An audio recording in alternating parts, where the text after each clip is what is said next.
Alright, I'm back to pissing people off with questions, and well, I don't understand the subject of these things, and even though I tried to study them, I just don't get it. Like, for the main subject I want to talk about is something pretty spontaneous, but I just want to give a word to our sponsor.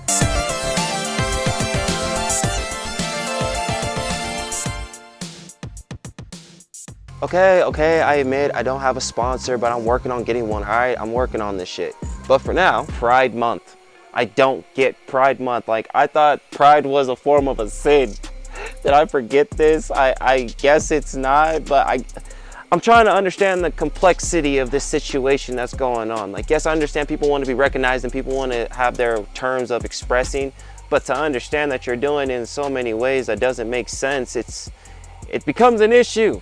I'm not saying because you're trying to like throw it down in people's faces or, you know, going down and expressing it to the youth so they can become what they want them to be. I don't know. Like, I said it once and I'll say it continuously. Like, the rainbow flag is not supposed to be a gay thing. It was never a homosexual thing. It was always something, a beautiful nature of art. Like, that's creativity, joy, enlightenment, and happiness.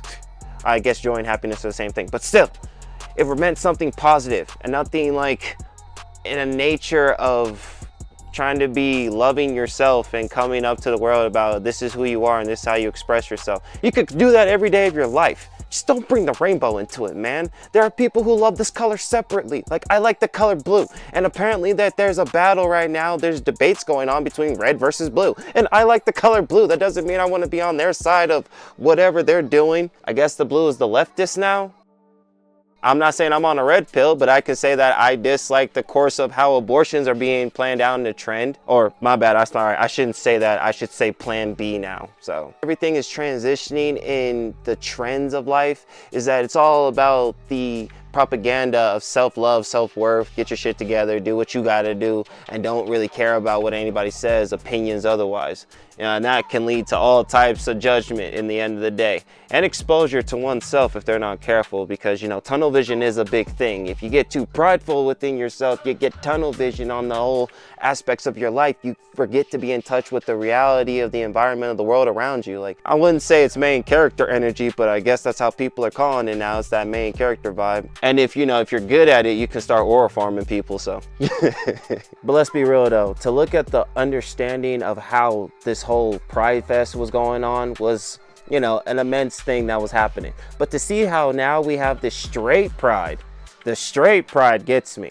Like, how did we go from pride to straight pride? Now we're having pride in being straight. Are we really combating other people about certain subjects now? Are we really going to war with this? It's a war on our own country about the things that we have to have. You know, now it's Pride Month. Next thing you know, it's up here saying free Palestine, like how it was a couple years ago, and it's still going on now. Then, you know, you still got that bullshit of Black Lives Matter.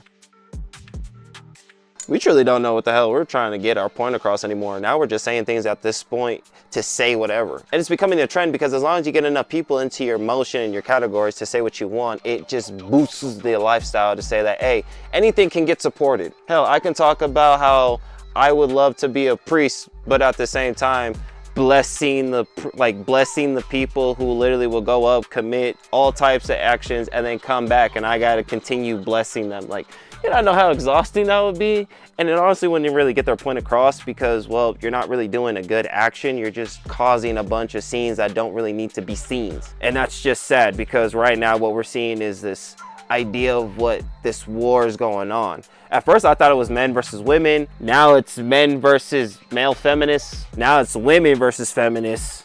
Now it's other country people versus other countries. I once saw this this post that was going on where it was like 100 black men versus 100 black British men. Like, what the? This is definitely going to be one for the history books. These are going to be some history times where people are going to look back and just think like, damn, we really did this. Or we really said this. I kind of hope that there's going to be some, you know, some type of closure for the people that are doing these types of, you know, support. It gets me. It does. We hit this whole, you know, wake up from the reality, or my bad, wake up from the system I don't understand that whole context. Why would we wake up from something that we were already awakened from? There are people who just do understand now, like understand what's going on in the world and just don't really care about it. And there's nothing wrong with that, because that would show that if something really does happen, there are people who would, you know, take action if action is needed. But right now, I guess it's not affecting them, so there's nothing for them to engage. I guess debates are becoming this whole censored moment to where we literally see only one side will have their evidence and will talk about how they can get everything done and how the world's like this and these are the facts, and then you have another side that's just completely rambunctious to the world. They'll say whatever, they don't care, they'll even tell you that they don't care, and then out of nowhere they'll just start rage quitting and leave. I've actually seen people leave out of debates, and I was like, damn, that is some pretty sad shit. Like, who would leave a debate? You're in the middle of talking. Why would you leave that? You had some evidence. You thought it would be good to display this type of evidence and all this type of information. The only thing you lacked was, oh, my bad, let me rephrase that. You had a bunch of claims. You had so many claims that you wanted to talk about to the world and share your claims with the people, but you lacked evidence to get your point across. That's actually a thing that happens, but I understand if you don't prep, you get checked. Am I missing something? If you don't prep up with the information that you have, then you're gonna get checked, which is why it's always best to say, you know, your opinion, but don't go too far and say like, oh, these are the stats, these are this, and then somebody's gonna ask you, okay, where'd you get your sources? How'd you get this information? And you don't have nothing, then that becomes the problem. But I'm just saying, why did that have to be common? Wouldn't people have learned from that?